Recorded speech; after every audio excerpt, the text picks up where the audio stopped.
Guys, Marvin and Kid here coming to you again. How's everybody doing? Welcome back. It's time for another recap slash review for Legend of Korra. I know I'm like 2 days late.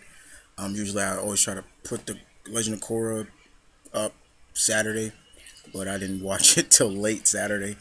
Um, this is for episode number 15, entitled Civil War Part 1. Um,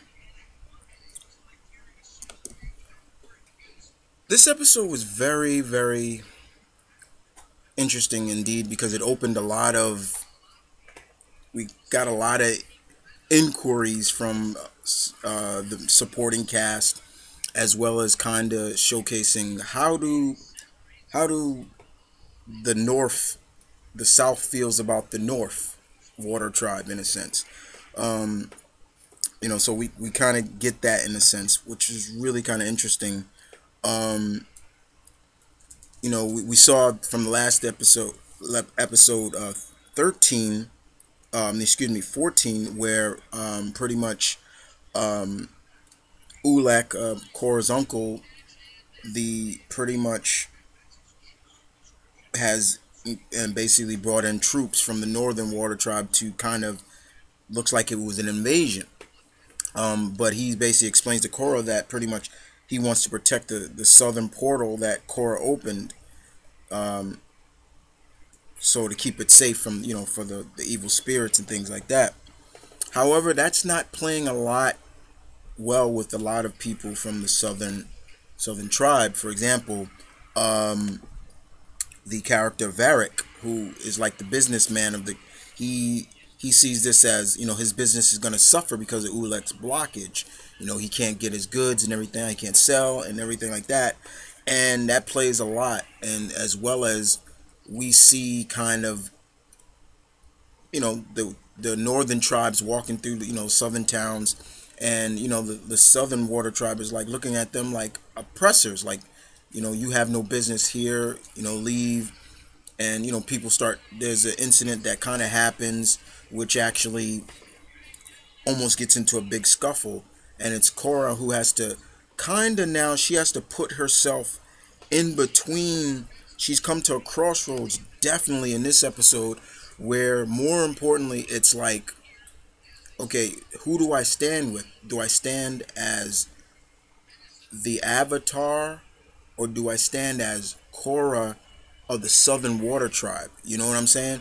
And so she's kind of caught between that crossroad of doing the right thing, trying to keep the peace, but people now are looking at her as being a traitor as well. It's like, you're a traitor to your own tribe and everything like that.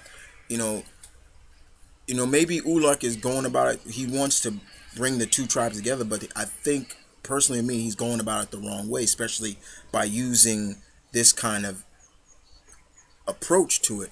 And in a sense, even though he is the head, he's kind of, in a sense, in my opinion, he's abusing his power. Um, and we kind of see that once again, as well as Korra's still not really in good eyes with her father, and it's kind of playing like, okay, Korra, I know what he did was wrong, but you also got to look at it from his point of view, that you're his daughter, you're his child, and as always, our parents are going to do whatever it takes to protect us. And she's still kind of having trouble understanding that in a sense. Um, but on the other side of the tracks, once again, back at the Air Temple, um, you know, um, Tenzin, his sister Kai, and Bumi, they're kind of getting all the dirt out of when they were kids, which was really interesting. Um, it seems that one of Tenzin's children, Ikki, she's missing. We saw her at the end of the last episode, where she was in she was in the temple, and she was she was being drawn to one of the statues and everything like that. So we kind of see that, and it was really interesting to see, Kai and all of them, the way they kind of look at their childhood, saying like, yeah, we were the kids of Aang, but you know, um, Tenzin, you were always looked at over us in a sense. Aang looked at you better. Boomy has a big problem because of the fact that he's not a bender like his other two siblings. You know, Tenzin talks about how Boomy's the oldest of them, but he still acts like a child and everything like that. There's a lot of dirt being flushed out and a lot of like blows being hit, and we kind of see that in this episode a lot, which was really interesting.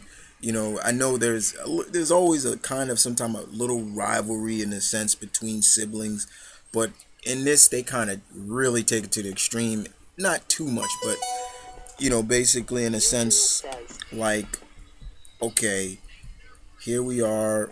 You didn't do this, and I had to take over the duties and helping out mom and everything like that. And Tenzin's more like, yeah, you was doing this when you were a kid. You went around the world and everything like that.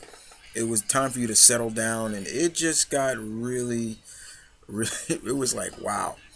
And in a sense, it came more about them than finding their own finding Tenzin finding his own child. It was like, okay, you forget your child is still missing. Go find that. You know, back at Korra's, we also get to see that there's a coup, a revolt, and they try to capture Ulick, kidnap. There's a few tribe members that try to kidnap Ulick, and Korra thinks it's her dad's involved, and she's really kind of really scared. Like, I got to take down my dad if this is it. But even before that, guys, her mother explains, even tells her finally the truth is out, and her mother knew about it as well. And she once again tries to kind of showcase to Korra, the reasons why they did it.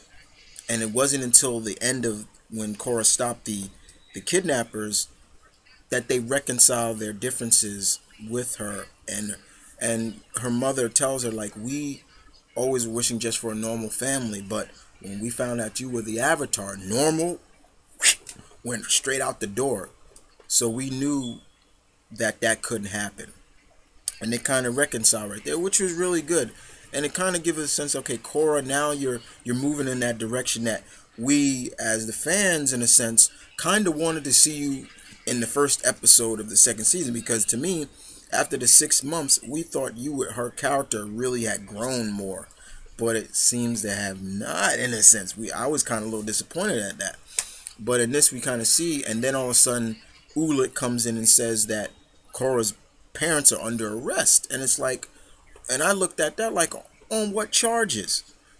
Your brother had nothing to do with that, but he kind of explains it like, yeah, they kind of orchestrated it by their voice, by basically saying this is not right and everything like that, and the followers followed what they said and took the action. So it kind of ends with part one ends with kind of a cliffhanger. Now I can understand why it's called Civil War, because it kind of has that feeling of the South, the Confederation versus the Union. It kind of feels that way in a sense, being the North being the Union, and the South being in a bit the Confederation. But a very touching episode, not a lot of action, but good dialogue, good storytelling. I really enjoyed it very much.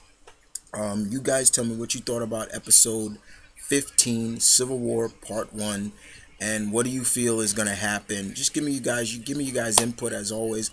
And if you missed the episode, as always, you know me, guys, there's a link in the description where you can watch it for free. No charge, no nothing. Just watch it for free. And you know me, guys, I always will put a link in the description. But other than that, this is Mom Running Kid saying peace, one love, stay tuned, keep real, guys, as always.